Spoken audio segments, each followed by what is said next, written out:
Bishop Noel Jones presents this provocative, challenging, and life-changing message to encourage, inspire, and motivate you to keep marching toward your destiny.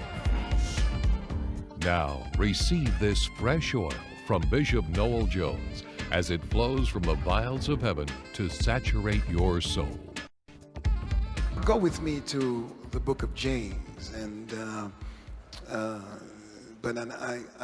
I wanted to, I'm so confused. I want to talk about so many things.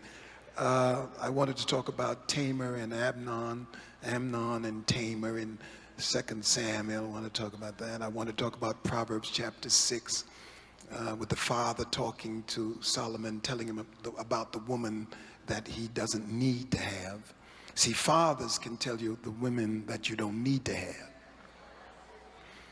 have. But mothers, in Proverbs 31, it took the mother to tell Lemuel the woman he should have.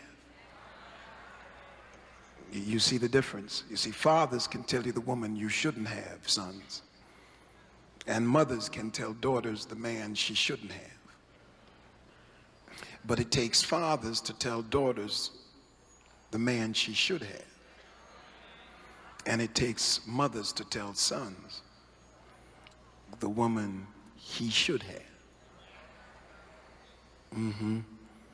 See, fathers get involved and men get involved because of pulchritude. And many times men jump for rapping. Amen. But women discern spirits. See, a woman can look past the beauty, the outside pulchritude of a woman and tell how ugly she is on the inside.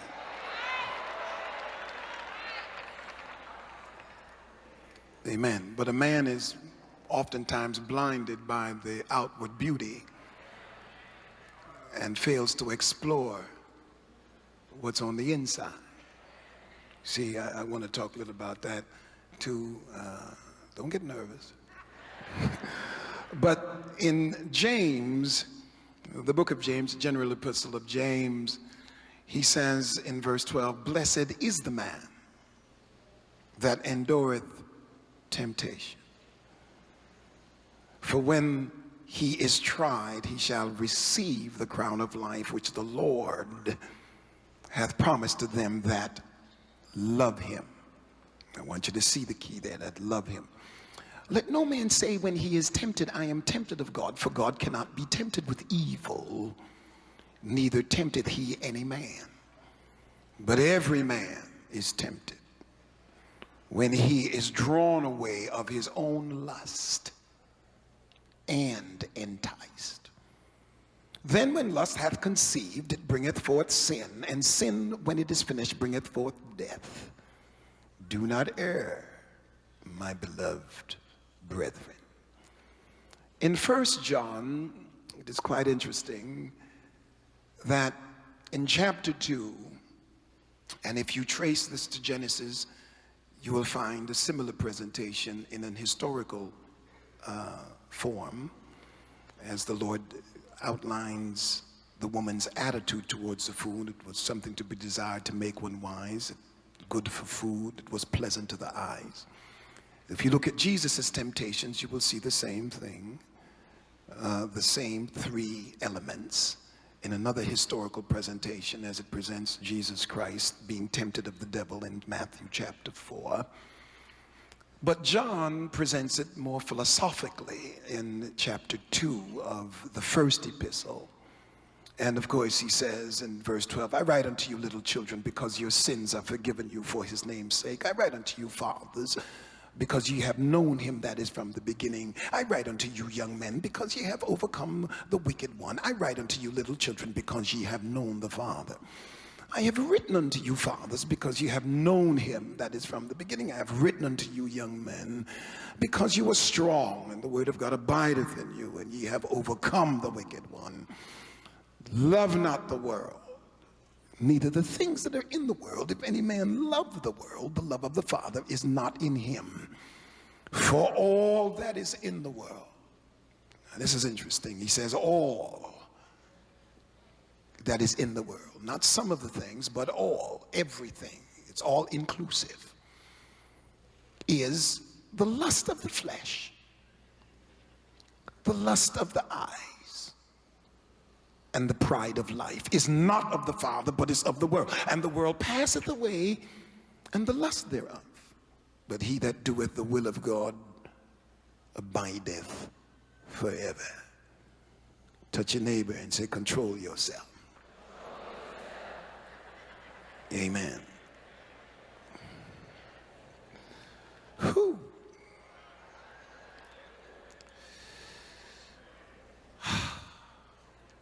I am going to begin by talking a little bit about temptation. Yes. And it is significant that in order to get through here, and I take my time, I can hoop, I can turn a hoop on anytime. In order to get through here and walk with God, you have to take the relationship with God beyond the rules. You got to go further than the rule book. As I grew up, I grew up in church. The church wasn't in me, but I grew up in church. And it seems as if more than anything, they had a set of rules to follow. And there was great conflict because I knew I was going to hell.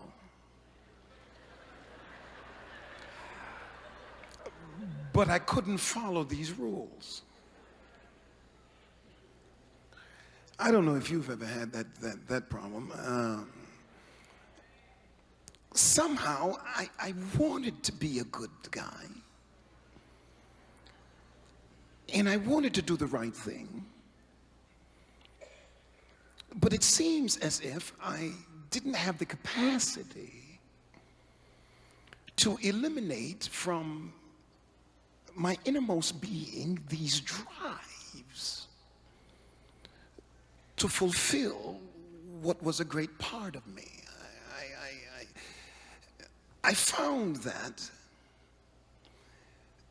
I could be really spiritually inclined right after I did something wrong.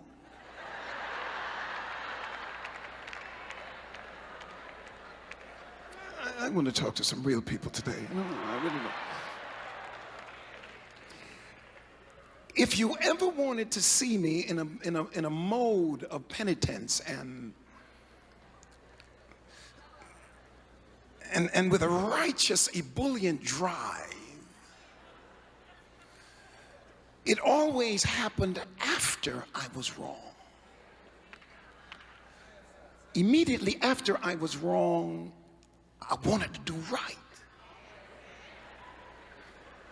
But leading up to the action that was wrong, I allowed myself the indulgence.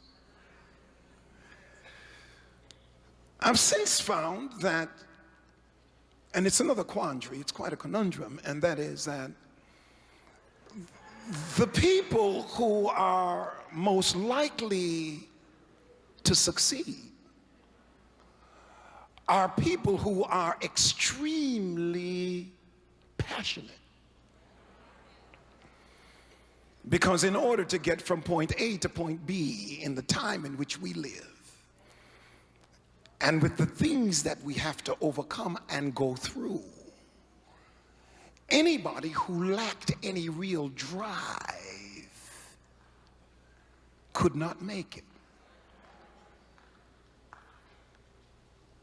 In order for you to fulfill your destiny or your purpose, you have to be driven. The kind of person who does not take no for an answer. The kind of person who can think something through and find a way to get it. The kind of person who isn't likely to back down because of opposition. The kind of person who will drive you through the night and into the next day. The kind of person who can keep 20 people tired because they intend to get to point A no matter what comes their way. They're passionate and full of drive. Now here's the problem. It takes drive to fulfill my destiny. It takes passion to go after what it is I want to achieve. And incidentally, if you check the Bible out, the people who did much for God were people who were driven and extremely passionate. Is it a wonder that David could be running from Saul and have 2 women?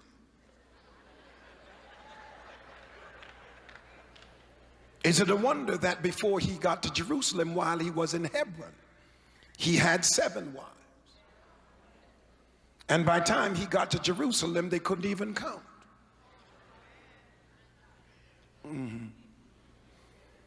Is it a wonder that Solomon in all his greatness had 1,000 wives, literally, because a concubine was a wife. She was just not on his level. And if you check through from Samson and run through all the way, you will find that people who succeeded for God had drive. Woo. Anybody who is not driven couldn't be like Paul. Anybody who isn't driven couldn't be like Peter. And it's God who sets the drive in you to achieve. How many folks have you walked away from because they didn't have any drive? Couldn't hang with you. Paul said, don't send this guy with me. I don't need John Mark with me. He fell out with Barnabas over John Mark. I don't want him with me because the guy is too soft. He does not know how to get things done. He will not press his way through. Anybody who is going to be anything for God has got to have drive. The only problem with that is Satan knows you have it.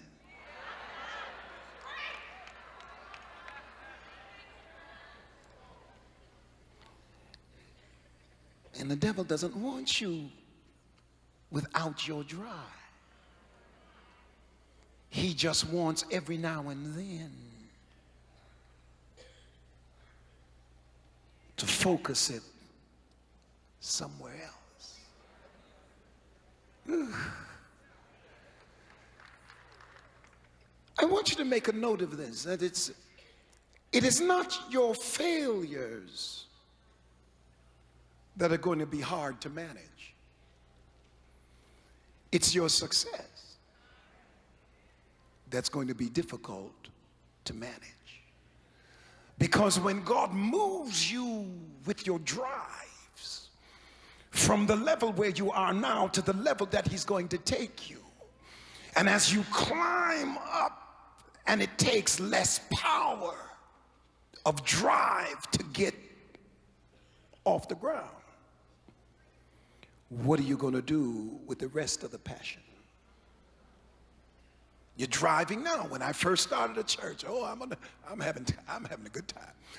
When I first started a church in Longview, Texas, and I had just a few people, I would lay out before God, fasting and praying, and calling on God to build it. Build it, Lord. Study 4 or 5 hours every day, 7 to 10 hours on Saturday. Reaching for everything God had to give me, because most of the fuel is spent in an airplane when it's coming off the ground. But now that it has flown up to a certain height, And I don't have to pray so hard to get a message. And I don't have to lay before God all day, Monday, Tuesday, and Wednesday to hear from God. Then I had only one sermon. Now I have to choose the right one to preach. Now I can relax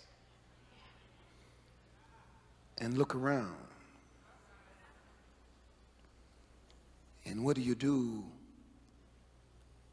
with the passion that's still there, but it's not needed over here? And so the more successful you become, the more dangerous you are with passions floating around, nesting on the inside of your system, trying to find some place to release itself. I want to talk to you today. I'm going to preach after a while. I'm going to talk now. If you're going to make it, you got to have drive. But the drive, on the one hand, can be the greatest thing to help you to maintain or achieve your purpose. But that same drive and passion, and that same ingenuity and ability to gain, and sagacity and wisdom to gain what it is you have always gone after, if it ever redirects itself and it points to the wrong thing at the wrong time, you're gonna have a fight on your hands. I want to talk to some real people here. Somebody's fighting right now. I have been in fights, yes, when I knew what was right to do. And I fought against what was wrong to do because it got in the way of my passion and my purpose. And I fought. And I fought. And I fought with everything I have. And I struggled with everything in my mind. And then suddenly, I let it go. I have found you can allow your passion to get you into something in 15 minutes that it will take you 15 years to get out of.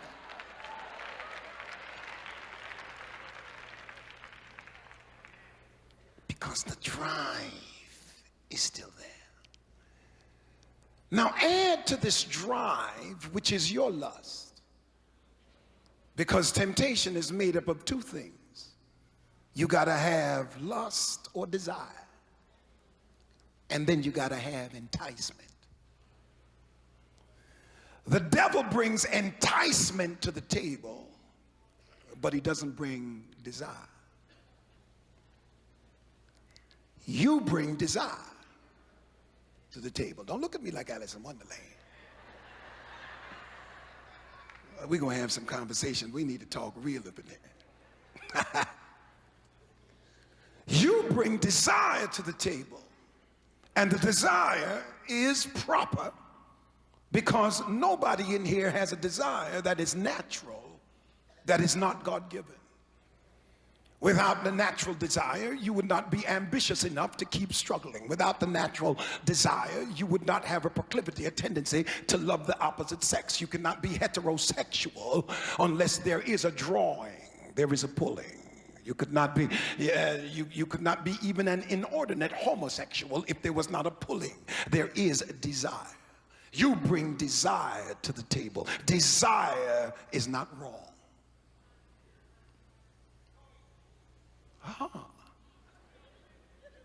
You thought it was wrong to desire a man or desire a woman. No, it's not wrong.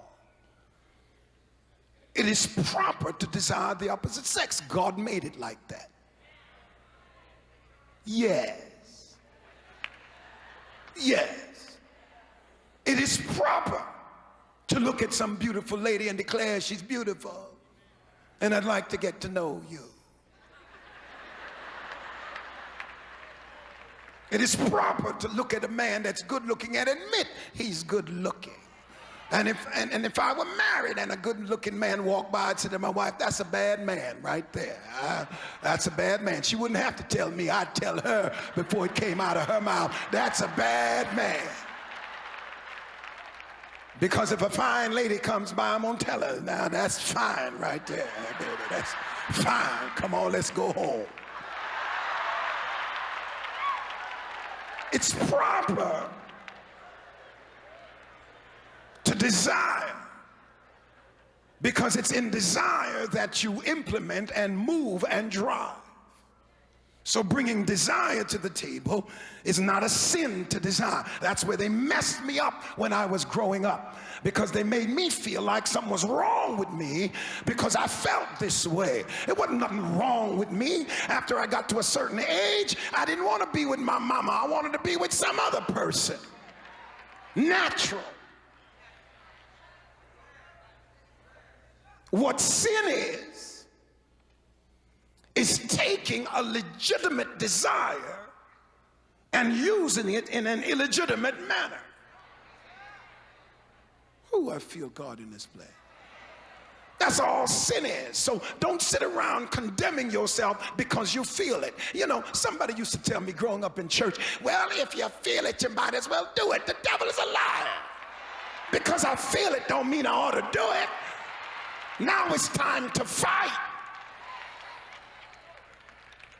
So because you're already condemned, because you're feeling it, you release the struggle and you do it. And now you have complicated your circumstance, because now you're bonding where you don't need to bond. See, if there's going to be a climax, the climax should be after you get to know the person and not before.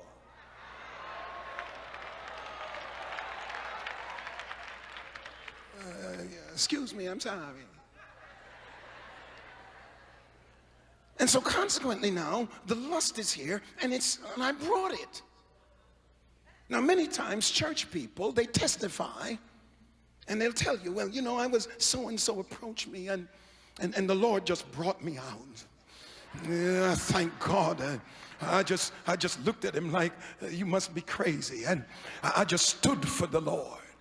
And I just stood for God. And I was just not going to have that at all. I was saved and sanctified. Most people testify about who approached them and they didn't want them.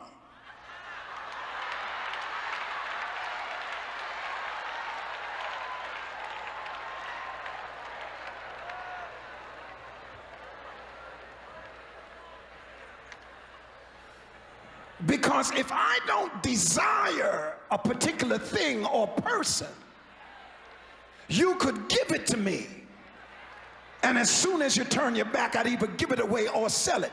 There is no real intensity of enticement when there is no strong desire. The stronger the desire, the easier the enticement. And that's what Satan does. All Satan wants to know is, what level of frustration did you get up with this morning? Because I got a package that'll fix that frustration level if I get a chance to present it. Oh, I want to talk to some real people here. I'm going to preach lust in a minute. I'm just going to preach it.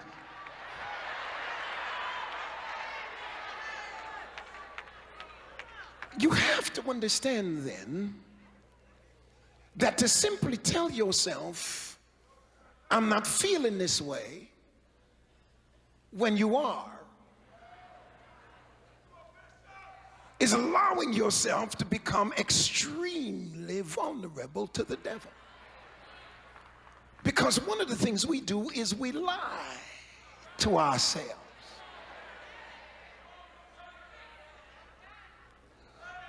You know you don't have the capacity to feel the way you feel right about Friday night.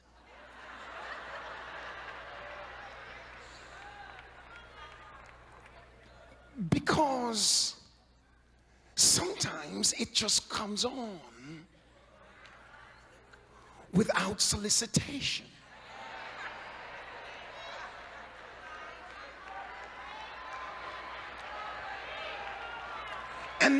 And men look from a different platform than women, because men are totally different creatures in terms of their reaction to passion and drive. A man can be just totally without thought as he's going his way, doing his everyday business. And all of a sudden you come into his scope and he goes there immediately. I mean, you didn't fan the flame, it just got hot instantly. It just instantly and just went out of control on an instant. He didn't plan it, it just spontaneously came out of his mouth without even a thought or a plan.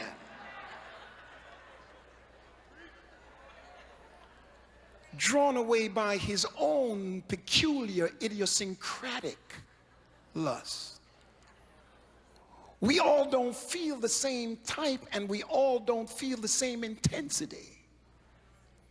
Some folks weren't sexually inclined before they got saved. Amen. Don't you get to bragging about how celibate you've been all these years. You were celibate before you got saved.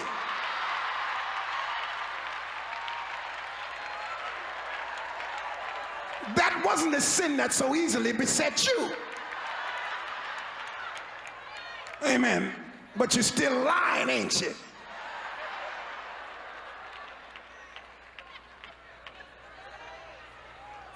Ain't no sense of me playing with you. A man's reaction is real quick. He didn't think about it. It just hit him, bam. So I got up to preach one time.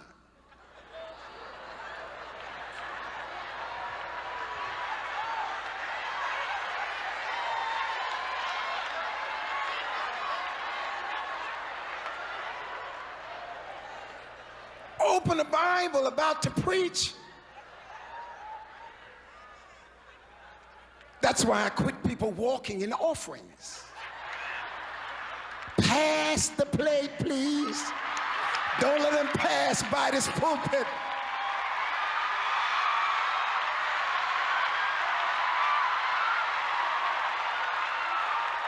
I'm trying to get my mind on the Lord up in here. Boom! It just hits you. And then you think about it for 3 or 4 minutes, and then you say, loose your hold.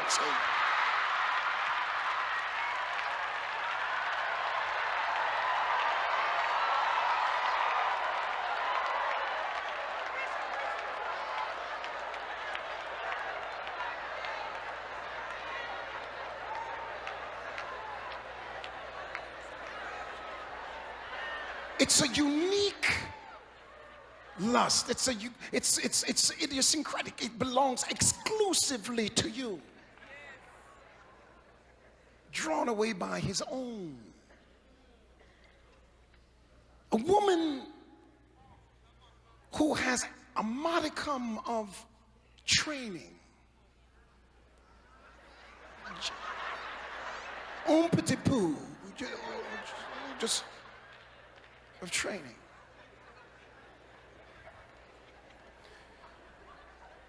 If she feels it, she will mask it. And if she ever gives in, she would have thought about it for 2 or 3 weeks.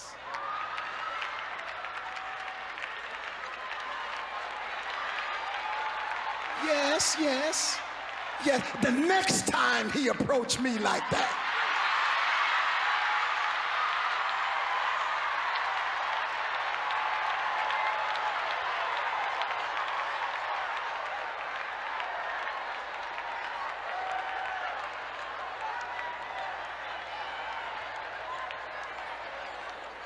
amen. You see, the devil then understands the differences.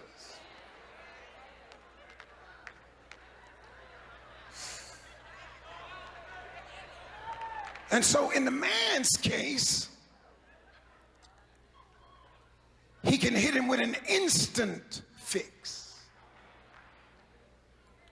In the woman's case, he allows her to cook a little while.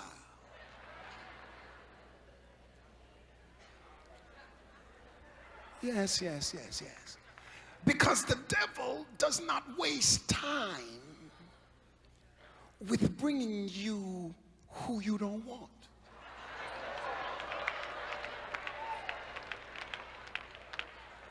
Or touch your neighbor and say, he'll bring you your type. He'll bring you your type. And sometimes what he does is, like the fella on the train in the old days who had a big cart in front of him with all different kinds of things on it. And he'd walk around in the train and ask, do you want Coca-Cola? Do you want candy? Do you know I don't want that? But he'd keep on calling stuff until he found out what you wanted. Oh, it's easy to get up here bragging and testifying about all the folk you got through and got over and the Lord just brought you out. But there's somebody you ain't saying nothing about.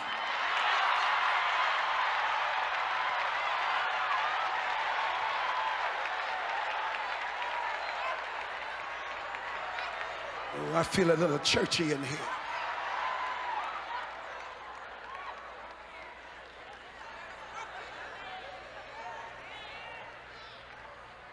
My problem has never been who wanted me.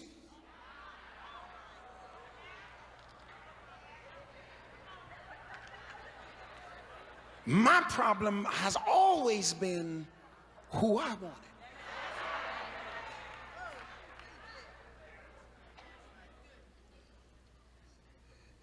And when you have been raised not to take no for an answer,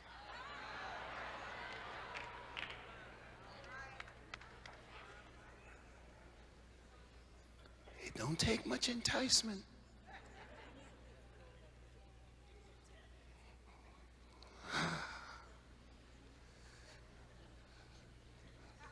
I've been sent back up on the stage. This might be too frightening. I want to see the white of your eyes. The single most difficult thing is to take sight in an intense temptation and replace it by a relationship with God. I want you to think about this now, because we're a church full of platitudes and we can say things so quickly and so easily. But the real battle is to understand that when I have to switch from what I'm feeling to what I'm believing. Can I take it just a little further? I don't want to make it too intense. I don't want to make it too intense. The thing that makes it even harder to maintain one's chastity as a child of God and purity from the top to the bottom is availability. Oh my God, must I talk about? If I had to swim through snake-infested waters, climb over a 20-foot tall barbed wire fence, walk through rats, and climb over a mountain 2 miles to get to what I wanted, I might, well, I don't know, but I think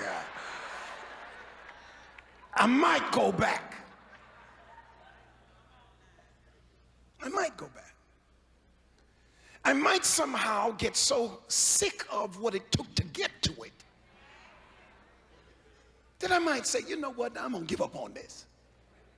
Going back to doing what God told me to do. Lord, I'm glad you made it hard for me so I can go back to doing what you told me to do. But what Satan does is Satan says, you ain't got to work that hard to get it. All I want to know is what your order is, and I will deliver it to your doorstep. The thing that destroys most of us is availability. Come on, brothers. Come on, sisters. When you're trying to make it with God, and you're trying to bring your drives under control, and in the midst of you trying to bring your drives under control, Satan's got everything you like available. You could have escaped if it wasn't so available. And not only available, but insistent. Come on, talk to me now, talk to me. And you know it's lust, different from love, when somebody did everything in their power to get to you, and now you can't understand why they won't even call you anymore. I want to talk to some real people now. This is getting real tough in here now. You can almost hear a rat licking ice in here now.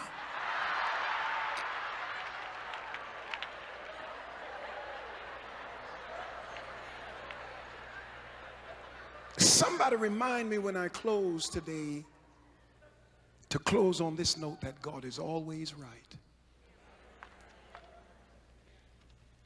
He's always right. Because the more valuable you become,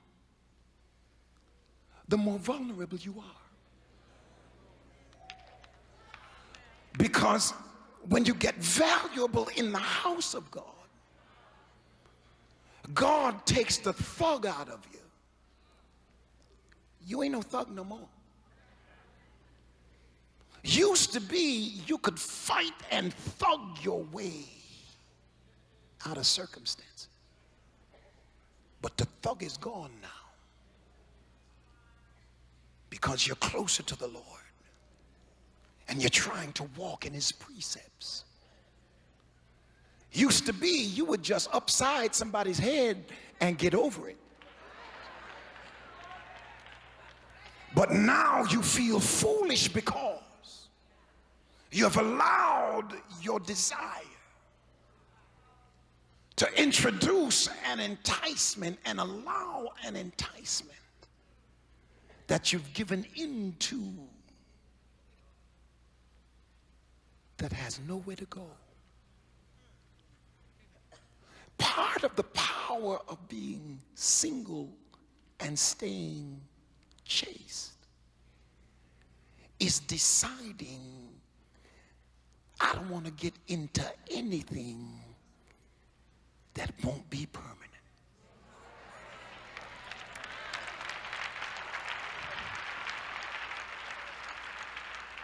And if it's to be permanent, can I talk to you?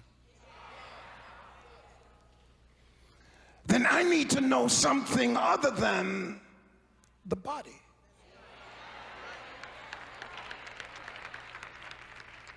So why don't we just put a hold on the body till I check out your mind? Because it's real funny how we do it. We get angry when people ultimately don't have anything to do with us. But they never did get to know us. They knew our bodies first.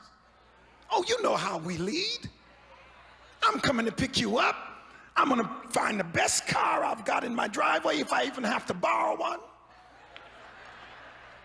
I'm going to put on the meanest suit to accent my physical features. I'm going to call the restaurant ahead and set it up so wonderfully. Call and make sure that the maitre d' who's on the table, who's on the door today. And, all right, I'm coming at about 2:30 and I want everything in place. And you can't get ready in 15 minutes. You need 3 or 4 hours, maybe half a day. You just can't get any clothes out the closet. You just might go buy a new one just for this occasion. And oh, do we pull up. Oh, and you just got it accented and just everything right. Whatever you have to borrow to put on, you just do it. At the end of the day, you're hurt 3 months later because everybody wants me for my body. And I'm sitting in the corner mad. Everybody wants me for my money. But you didn't show me anything but your body, and I didn't show you anything but my money. But if it's going to be permanent, I need to know you all the way through so we can hold on to sex.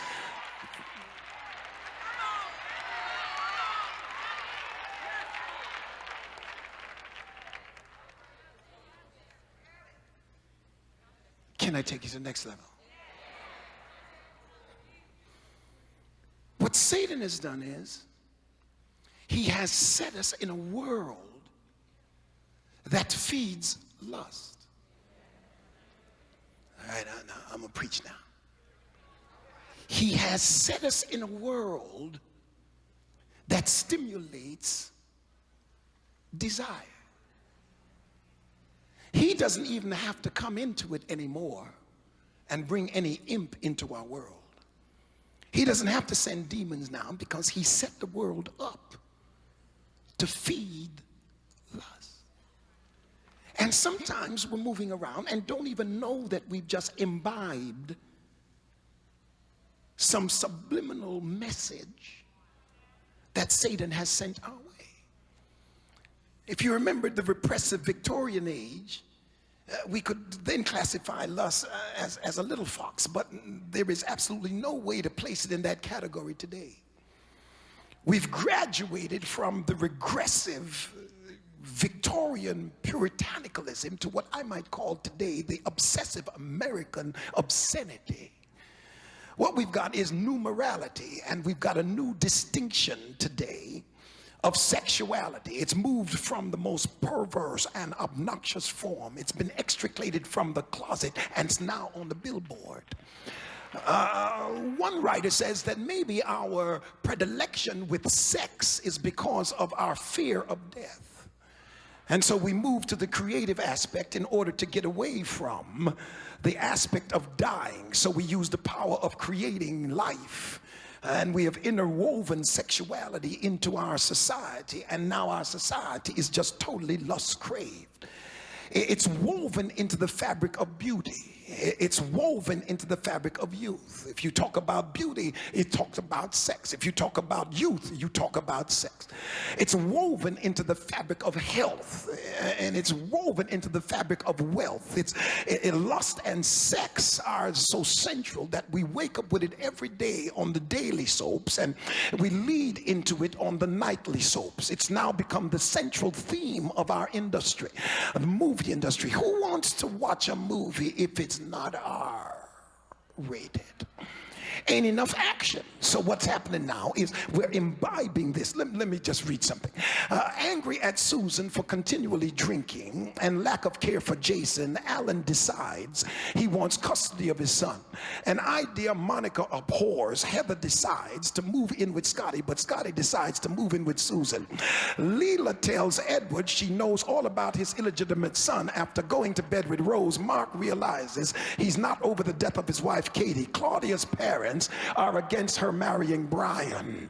There it is. That's just the soaps, you know. And so Satan just subliminally feeds us the soaps, and he feeds us sex in advertising. Wasn't it Luther who said, busybody, giving all your love to anybody? One writer came along and sung a song. What does love have to do with it? Because it was so free love and so much sex and so much lust and everybody going after everybody that you can hardly shake somebody's hand now without them looking you up and down. And ain't nobody thinking about love. They're just thinking about getting it on. I feel like preaching now. And so now when you feel good about yourself and you elevate yourself to another level, you've got to watch who you allow in your space. You've got to let folk know there's more to me than just my pulchritude. And I'm not letting you up in my space if you're not intending to explore my intellect, explore my sagacity, explore who I really am. It ain't not about me performing, it's about who I am. Oh, I feel it here. Give somebody a high five and say, control yourself. Touch your neighbor and say, you got more to offer than your body. I feel it.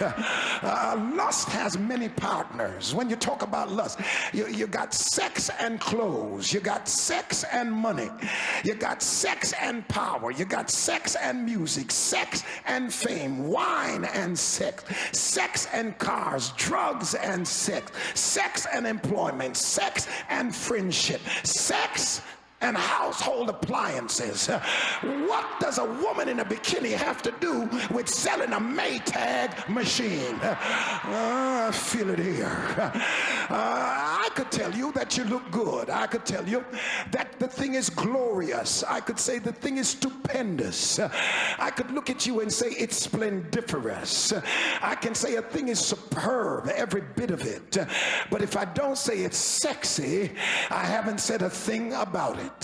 Sex has become the superlative etymological term, the epithet extraordinaire. You got to say it's sexy. You can't buy anything without it. You got to have jeans and commercials and drink motor scooters, folk washing clothes in bikinis. It's just sex and lust, and it's just woven into our existence until you don't even know why you're driving so hard to keep yourself free and spotted from the world. That's because on our society, every indulgence on all levels come to us. You got homosexual cruising, you got heterosexuals bar hopping, you got teenagers hitting on each other at school, and the age is getting lesser and lesser. I feel like preaching now. You got pressure. Oh God, do you have pressure? Enormous pressure, peer pressure. You lie when you don't. If somebody says, oh, you haven't had any sex, you start lying about how much you had. And if you do, you lie. You're just lying either way, because it's now a thing of folly if you haven't been with somebody.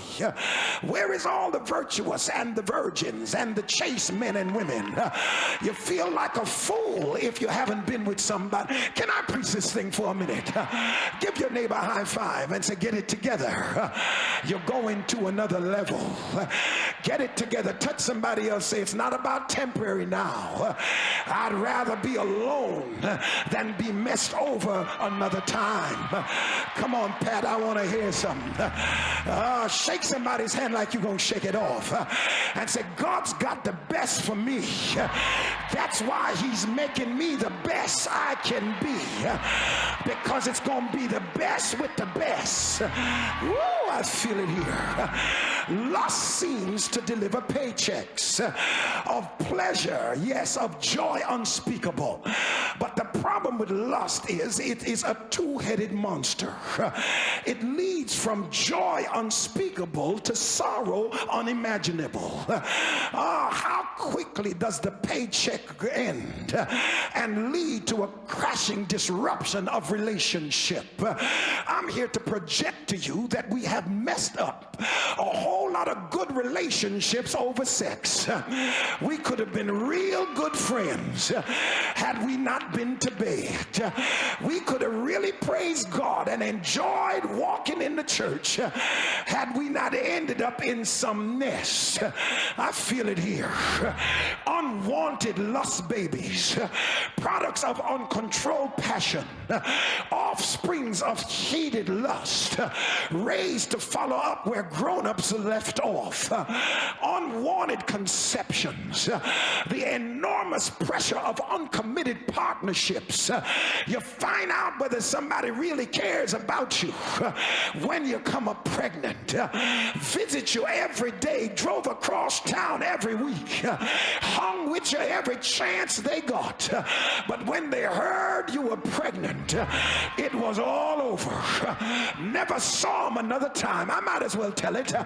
We out here together. Shake somebody's hand and say, I'm ready for something real. I'm sick and tired of being played with. Oh God, then soon the pleasure turns to numbness. We call it liberation, but it's not liberation, because anything you can't say no to, you are not liberated from. I don't have to say yes. I ought to be able to look you in the face and say, I don't need your car. I don't need your money. You ain't got enough money for my body. Oh, I think somebody ought to get angry in here. Get angry, hit somebody with a high five and say, I'm angry with myself. I got to go to the next level. I should have achieved a PhD. Should have had an MD. Should have had a big house. Should have had some money. And I let some knock-kneed lover that didn't even know how to love mess up my future. I feel the Holy Ghost in here. Give somebody a high five, say it'll never happen again. I'm on my way up and I'm going all the way with God. Can I preach like I feel it? Lust seeks to have what it can't afford. Touch your neighbor and say, you can't afford me. Lust seems to have, it wants to have what it cannot support. You better go on with your little poor self. I feel it here. Can I preach like I feel it? Honey, when you come out in your mink coat. Man, when you come out in your big car. Come out looking good. And let somebody know I ain't coming down there to get you if you can't come up here on my level.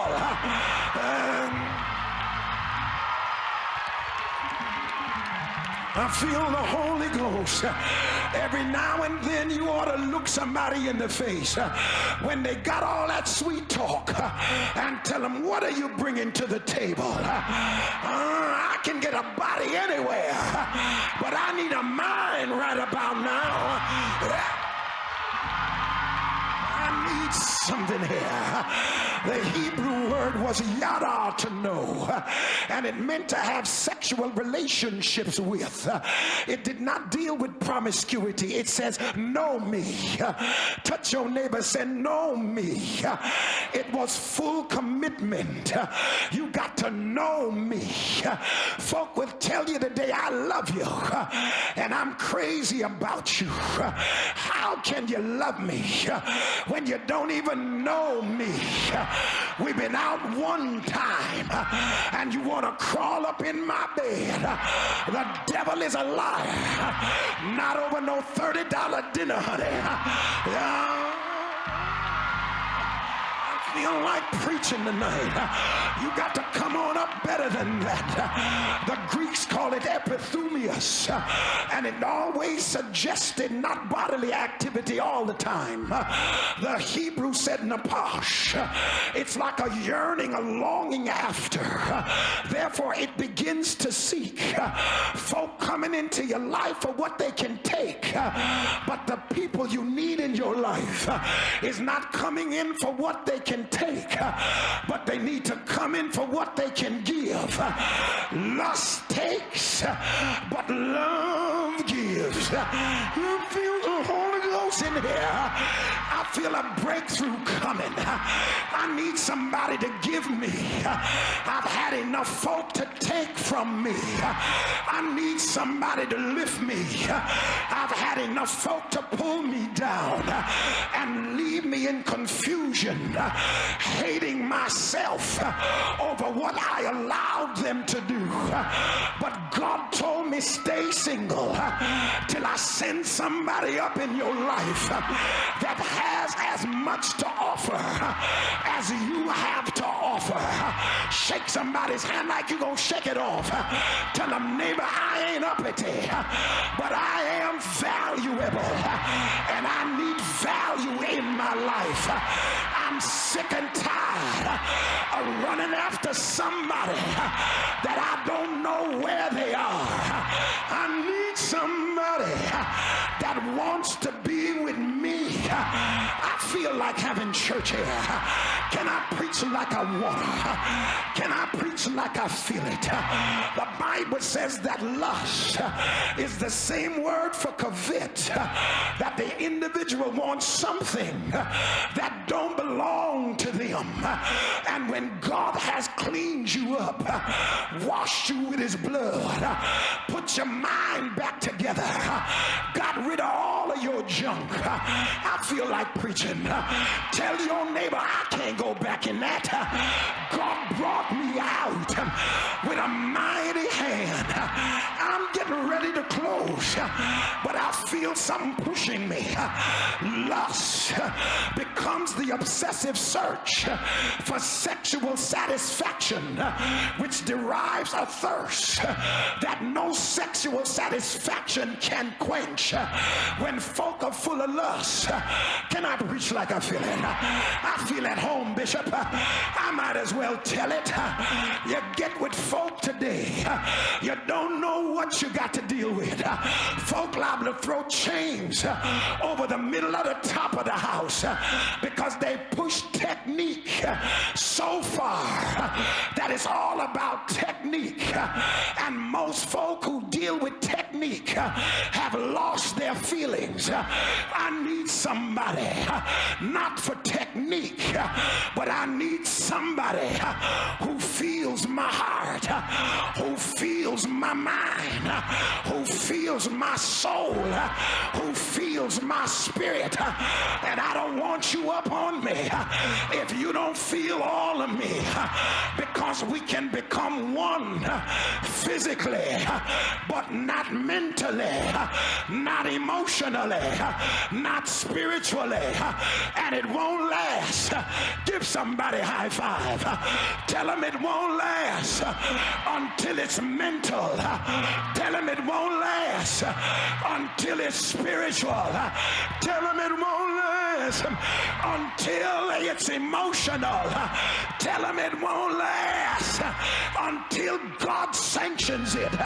So I'd rather be with Jesus, because I'm alone but not alone. Shake your neighbor's hand with me. Go shake it off and say, neighbor, you don't see a man with me, because my man is not seen with the naked eye, but my man is revealed with the Holy Ghost. The smile on my face, he put it there. The joy in my heart, he put it there. The power in my soul, he put it there. He died that I might have the right to the tree of life. Touch your neighbor. Say, I know love. I know love. Love woke me up this morning. Love started me on my way. Made a way out of no way. You can't fool me, because I know love will die for you. Love Love will be there in the thick and thin. Love won't leave you. Love will lift you up. Love.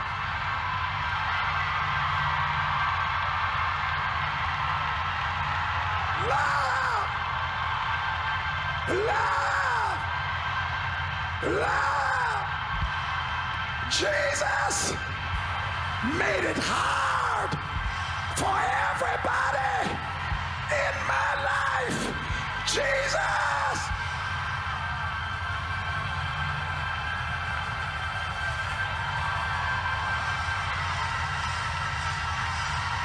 Throw your arms around somebody. Say, neighbor, we're gonna make it, honey. We're gonna make it, man. We're gonna make it. We're too valuable. Can't everybody do? We need somebody that's valuable. Jesus is the standard.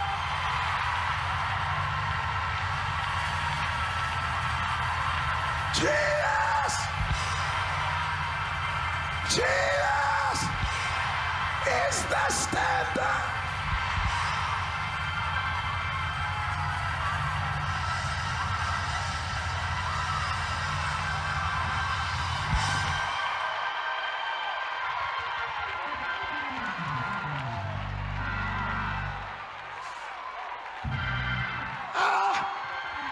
Single, but not alone.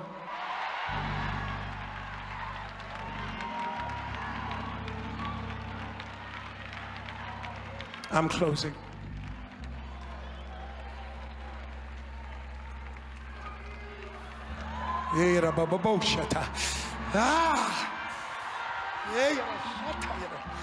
Woo!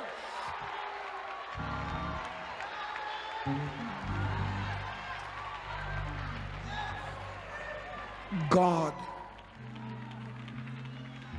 is always right.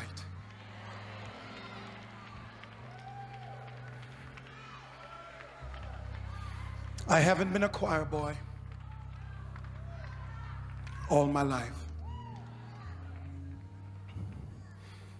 I'm barely making it now.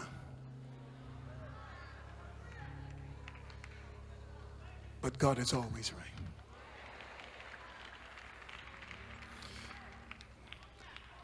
I used to think that for God to give me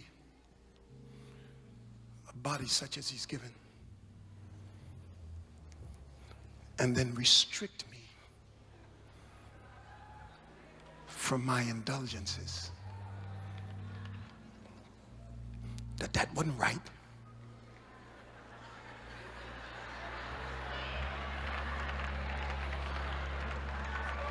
And it's better when you have narrow parameters, because it makes selectivity easier.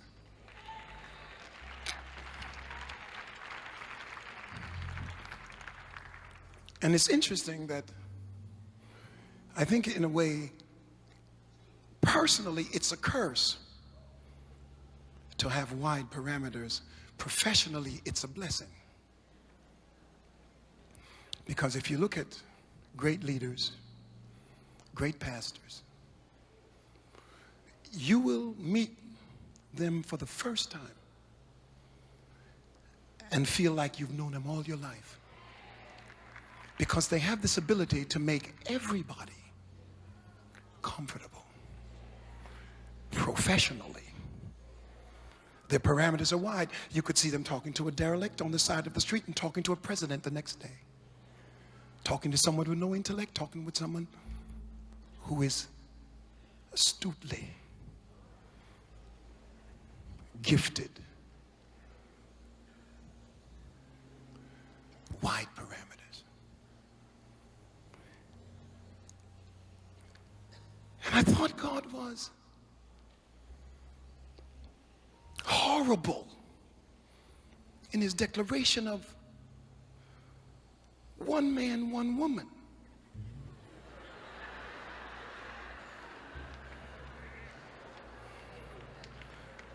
What kind of thing is that, Lord? But God is always right.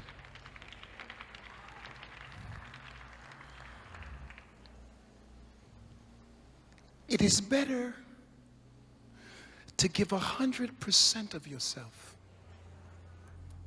to one woman than 20% of yourself to 5.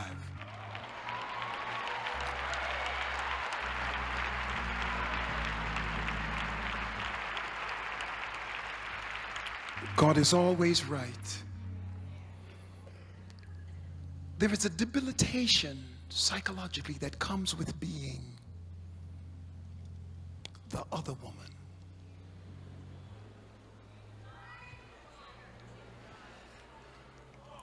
And it is not only the woman who feels this,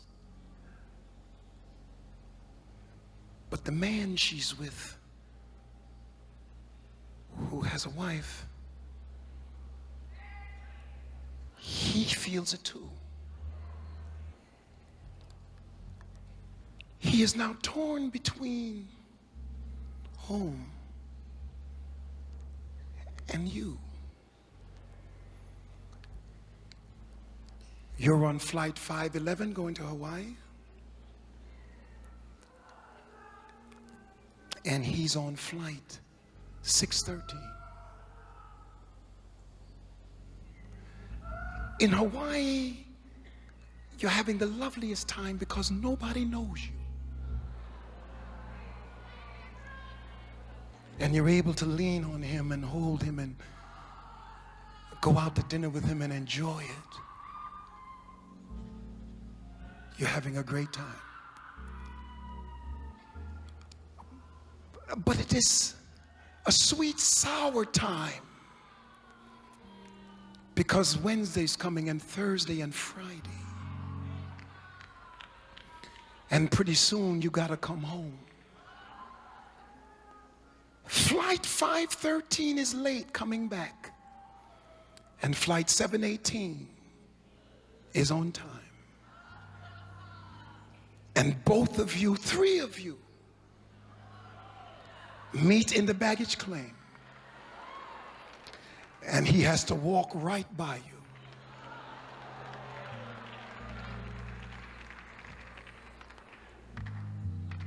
You're not the only one hurting. If he has any kind of ego, he's hurting too. Because he's got some dissatisfaction at home. When I was divorced, leaving, going to California from Texas, at the bishop's funeral of the church I took over, preacher said to me, he is now deceased.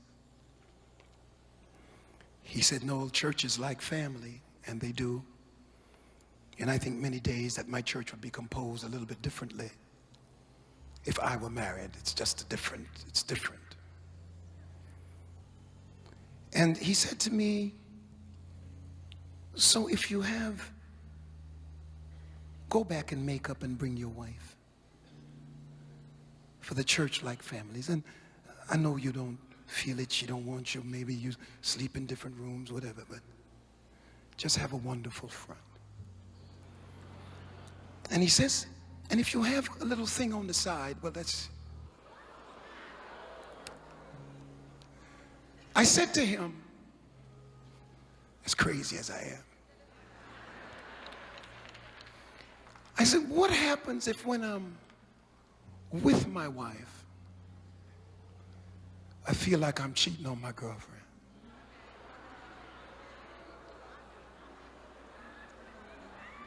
Because I'm over here with my wife who I don't want to be with. And I know my girlfriend is by herself because she can't have nobody.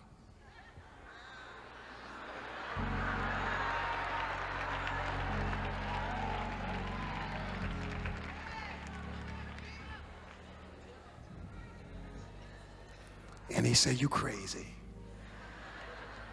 But he left me alone. Because everybody can't handle that. God is always right. Many of the issues of our lives and the pains that we now have, we would have never had them. Torn and now having to go and pull yourself out of something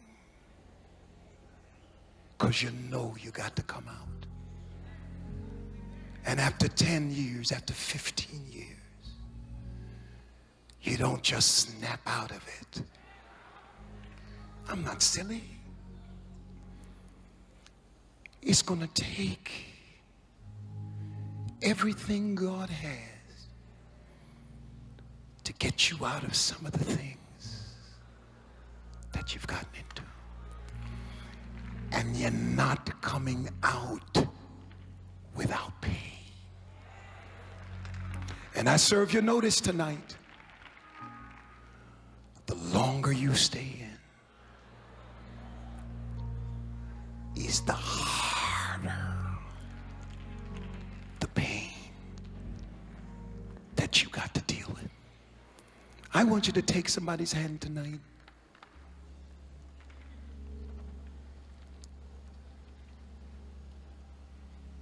And Jesus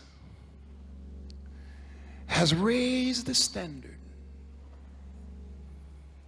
If you come my way, woman, remember, Jesus stopped by here first. And he showed me what real love is about. If you go by that woman, man, remember, she's not what she used to be. Jesus stopped by and restored her value.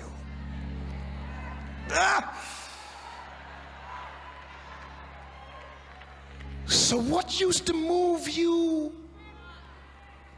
6 years ago can't have a conversation with you now.